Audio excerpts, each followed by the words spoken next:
hallelujah. Orúkọ mi ni Apostoli Adélàjà Adébáyọ̀, bàbá orí òkè ilẹ̀ ìtùnú. Ẹ̀mí Olúwa ní kí n súre fún gbogbo oníṣòwò ọkùnrin àti obìnrin.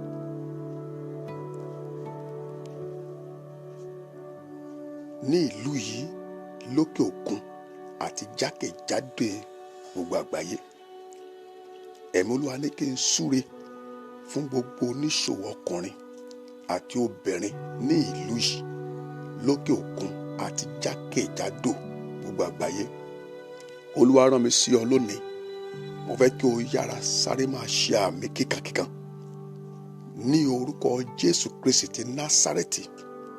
Gbogbo etí tí ń gbọ́ mi, mo pa á láṣẹ wípé àṣejèrè ló máa ṣe láyé. Mo sọ lẹ́ẹ̀kejì wípé àṣejèrè ló máa ṣe láyé. Mo tún sọ ọ́ ní gbólóhùn ìkẹta pẹ̀lú májẹ̀mú ìpè àti àṣẹ tó rọ̀ mí jáde wípé àṣejèrè ló máa ṣe láyé. O ò ní ṣe àṣetì. Ìwọ etí tó ń gbọ́ mi yìí tó sì ń ṣàmì pẹ̀lú ẹnu rẹ̀, o ò ní ṣe àṣetì. O ò ní ṣe àṣeyọwọ́. Àṣeyọrí ló máa ṣe. Oore ọ̀fẹ́ àti agbára àṣeyọrí, mo pa á láṣẹ pé kó wọnú ayé rẹ.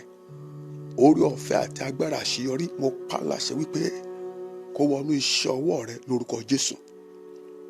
Ohun búburú mẹ́ta tí àwọn oníṣòwò ń pa láyé, ohun búburú mẹ́ta tí àwọn oníṣòwò ń pa láyé, o ò ní bá wọn nípìn nínú rẹ̀ ní orúkọ Jésù. Ohun àkọ́kọ́ ni asán, èkejì ni òfò, ẹ̀kẹta ni àdánù. Ìwọ tó rí àmì ńlá mẹ́ta ṣe, mo wí pé lórúkọ Jésù, o ò ní pasán láyé, o ò ní pàdánù, o ò ní pòfo. Gbọ́ ohun tí a kọ nípa tìrẹ, ohun tí a kọ nípa àwọn tí ó bẹ̀rù Olúwa tí wọ́n sì gbẹ́kẹ̀lé nínú ìwé Sáàmù orí ìkíní ẹsẹ̀ ìkẹta àti ìkẹrin. Ó wí pé èmi àti ìrẹ yóò dàbí igi tí a gbìn sí etí ipa odò, tí yóò máa so èso lóòrèkóòrè. Ewé rẹ̀ kì yóò sì rẹ̀ dànù. Ohunkóhun tí ìwọ bá ń ṣe yóò sì ṣe rere. Ẹsẹ̀ kẹrin, ṣùgbọ́n àwọn ènìyàn búburú kò rí bẹ́ẹ̀. Wọ́n dàbí ìyàngbò tí afẹ́fẹ́ ń fẹ́ lọ. Gbọ́ ìwọ oníṣòwò tó ń gbọ́ mi. Ohun rere gbogbo tí o ti kójọ láyé, o ò ní pàdánù rẹ̀ lójijì lórúkọ Jésù. Afẹ́fẹ́ òdì tó ń fẹ́ ohun rere dànù, ìjì tí ń gbé ohun rere sọnù lọ́wọ́ ènìyàn, ìjì tí ń gba ohun rere sọnù lọ́wọ́ ènìyàn, lórúkọ Jésù, Olúwa bá wí nípa tirẹ̀.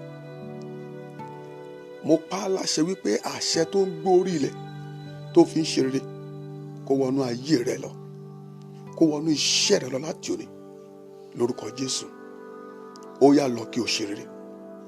Bí o ti ń jáde lọ síbi òwò rẹ lónìí, ọkọ̀ ọba àti àdá ọba ò ní ṣá ọ lẹ́sẹ̀. Olúwa yóò pàṣẹ fún àwọn áńgẹ́lì rẹ̀ láti gbé ọ sókè ní ọwọ́ wọn, kí ìwọ má bàa fi ẹsẹ̀ rẹ gún òkúta.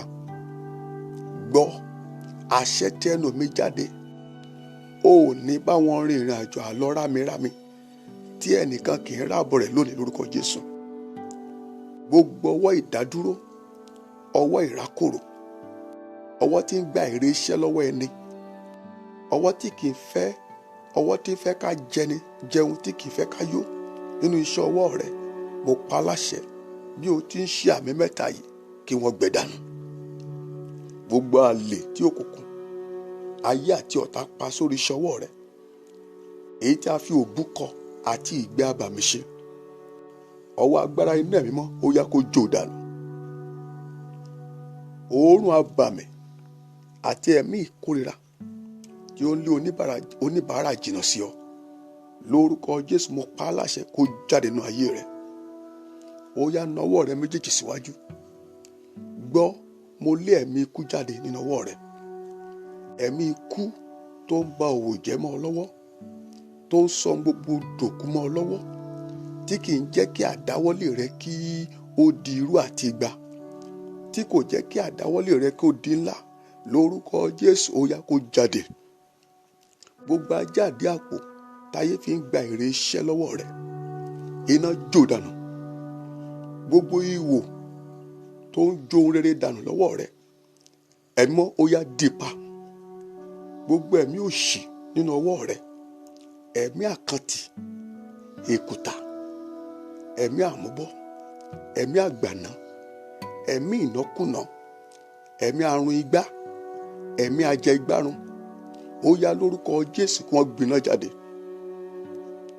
Ẹrù oníbàárà, igbá alágbe, abọ́ alágbe, ètí ayé gbélé ọ lọ́wọ́, lórúkọ Jésù iná ẹ̀mọ́ kó fọ́ dànù. Sọ pé o ṣé o Jésù. Gbọ́, o ò ní bá wọn pa owó ẹjọ́, o ò ní bá wọn pa owó ẹkún, o ò ní pa owó àìsàn, o ò ní pa owó ọ̀fọ̀, o ò ní pa owó wàhálà. Àgbà náà ò ní wọnú ìṣọwọ́ rẹ, àgbà náà ò ní wọnú ayé rẹ, o ò ní di akúṣẹ̀ láyé, o ò ní bá wọn tọrọ jẹ. Lórúkọ Jésù, o ò ní tọrọ jẹ lọ́wọ́ ẹgbẹ́ rẹ. Ògo ni fún Ọlọ́run. Iṣẹ́ ọwọ́ rẹ á tọ́ ọ jẹ o. Wàá rí ná, wàá rí lò, wàá fi tọ́jú ẹbí, wàá fi tọ́jú ará àti ọ̀rẹ́, wàá fi rí ìrọ̀rùn, wàá fi iṣẹ́ ọwọ́ rẹ ráyé gbé, wàá fi dé ibi gíga. Lórúkọ Jésù, wàá kọ́lé, wàá ra mọ́tò, wàá lọ ìlú òyìnbó. Mo pa á láṣẹ, gbogbo ẹ̀yin tí ẹ ti ga lẹ́nu iṣẹ́ yín, tí Olúwa ti sọ di ńlá, ibi gíga tí ẹ dé láyé, bó o ti ń ṣe àmì ńlá mẹ́ta yẹn, lórúkọ Jésù ò ní jábọ́. Òkè òkè ló máa lọ, iwájú iwájú la ó ti máa bá yín. Gbogbo ẹni tó ń sáré fún ìṣubú yín, gbogbo ẹni tó ń sáré fún ìṣubú rẹ, tó ń lọ sọ́dọ̀ pásítọ̀ èké, àlùfáà àti babaláwo èké, lórúkọ Jésù wọn ó ṣubú fún ìdìde rẹ. Gbogbo ibi tí wọ́n ń torí rẹ ṣe, mo pa á láṣẹ pé kó padà sórí wọn lónìí. Ayé rẹ ò ní rí bí ọ̀tá ṣe fẹ́ kó rí. Mo ní lórúkọ Jésù, ìwọ tó ń ṣàmì, ayé rẹ, iṣẹ́ rẹ, ọmọ rẹ, ẹbí rẹ, ilé rẹ, ọ̀nà rẹ, ọjọ́ ọ̀la rẹ kò ní rí bí ọ̀tá ṣe fẹ́ kó rí. Pariwo lẹ́ẹ̀méje wípé kí o sì forúkọ rẹ sí. Èmi Adélàjà, àṣeyọrí ni mo máa ṣe láyé. Adélàjà, àṣeyọrí ló máa ṣe láyé. Ó yá pariwo tẹ́lẹ̀ méje. Àṣeyọrí ni mo máa ṣe láyé. Àṣeyọrí ni mo máa ṣe láyé. Àṣeyọrí ni mo máa ṣe láyé. Àṣeyọrí ni màá ṣe láyé. Àṣeyọrí ni màá ṣe láyé. Lẹ́ẹ̀keje ó yá sọ bẹ́ẹ̀. Àṣeyọrí ni màá ṣe láyé. Hallelujah. Gbọ́, ẹ̀mí Olúwa fẹ́ kí n súre fún ẹgbẹ̀rún ènìyàn kan ní ìpele 5 ọ̀tọ̀ọ̀tọ̀, ní ìsọ̀rí 5. Ìsọ̀rí àkọ́kọ́, gbọ́ dáadáa, òun ni àwọn tí wọ́n fẹ́ bẹ̀rẹ̀ iṣẹ́. Ìsọ̀rí àkọ́kọ́, hallelujah, hallelujah. Gbogbo àwọn tó ń dábàá láti bẹ̀rẹ̀ òwò tuntun, mo fẹ́ kí o gbọ́ ọ̀rọ̀ àṣẹ kó o tó dáwọ́lé iṣẹ́ yẹn. Ìsọ̀rí kejì ni àwọn tó yẹ kó ti pẹ́ tí wọ́n ti ń ṣòwò, ṣùgbọ́n ohun gbogbo ò lọ déédé fún wọn. Bọ́n ṣe mú kan ló ń bọ́ lọ́wọ́ wọn. Èkíní ò bá èkejì lọ́wọ́ rẹ̀. Olúwa fẹ́ kí n súre fún ọ. Ìsọ̀rí kẹta, àwọn tó ń la ìjì kọjá lọ́wọ́lọ́wọ́ lẹ́nu iṣẹ́, bóyá iṣẹ́ ọwọ́ ara wọn tàbí níbi iṣẹ́ wọn. Olúwa fẹ́ kí n bá ìjì yẹn wínú ayé rẹ̀, ó sì máa dáwọ́ dúró. Ìsọ̀rí kẹrin, gbogbo àwọn tí Olúwa ti fi ìdí wọn múlẹ̀ lẹ́nu iṣẹ́, tí okòwò wọn ti di ńlá, tí wọ́n sì bú rẹ̀kẹ̀tẹ̀, tí wọ́n ti di rẹ̀kẹ̀tẹ̀, tí ẹ ti di ńlá, lórúkọ Jésù, ó gbọ́dọ̀ jù bẹ́ẹ̀ lọ. Olúwa rán mi sí ọ. Ìsọ̀rí ìkarùn, àwọn arìnrìnàjò àwọn tí wọ́n ti fi ìlú bàbá àti ìyá wọn sílẹ̀ tí wọ́n ti lọ sí ìlú mìíràn láti lọ ṣòwò. Olúwa ní kí n bá ogun ilé làpò tí ń jókòó de ìdí nínú ayé yín, àti pé ní dandan o gbọ́dọ̀ kó èrè oko délé. Hallelujah.